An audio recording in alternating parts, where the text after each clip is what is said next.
Welcome back, everyone, here. Week 4 previews and analysis rolling right along here. This preview's for the game between the Atlanta Falcons and the Minnesota Vikings. This game will take place in Minnesota, who comes in with a record of 1-2, winning their season opener, dropping the last 2 games here. And they'll face the Falcons, who come in with a record of 2-1, coming off a huge win last Thursday night versus the Buccaneers, winning that game 56-17. And when you start with Minnesota, the biggest news for them this week, obviously, is Teddy Bridgewater came in relief of Matt Castle last week.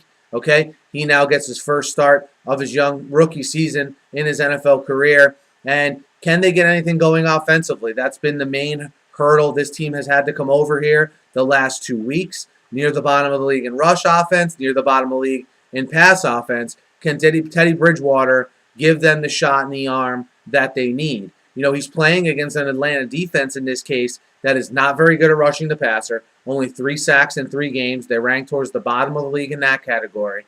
And a team that I feel, although they made a push to get better up the middle, I think you can run on them. But to be able to run on Atlanta, you have to keep the game close. And what I mean by that is this Minnesota defense has to show up and get after Matt Ryan. You know, you look at the one game in the middle there, the second game that Atlanta lost was at Cincinnati, and it's when that offensive line was without Jake Matthews. Okay? Jake Matthews in the first game and last week versus Tampa really solidified that offensive line. Can Minnesota find holes in that offensive line, a defensive line for Minnesota that a lot of money was invested into?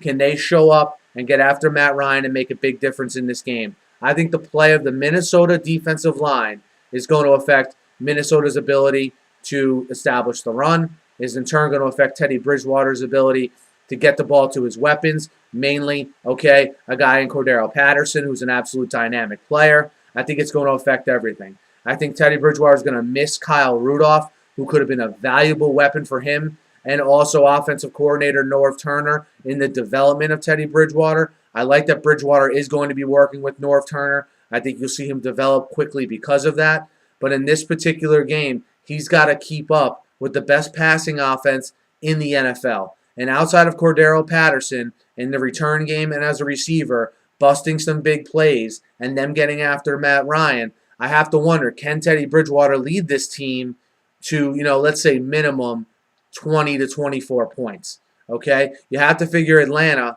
all right? If Matt Ryan's given somewhat of a clean pocket, they'll be able to put up some points.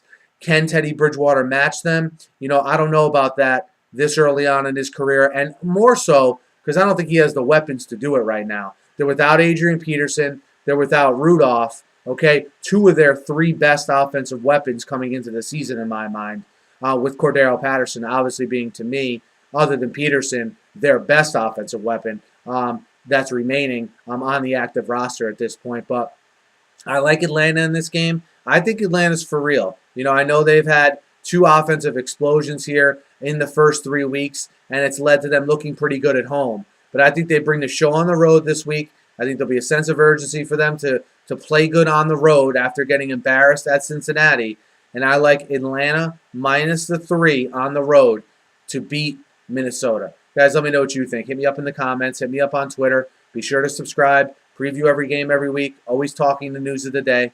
Thanks for listening. Couldn't do it without you subscribers. Have a great night.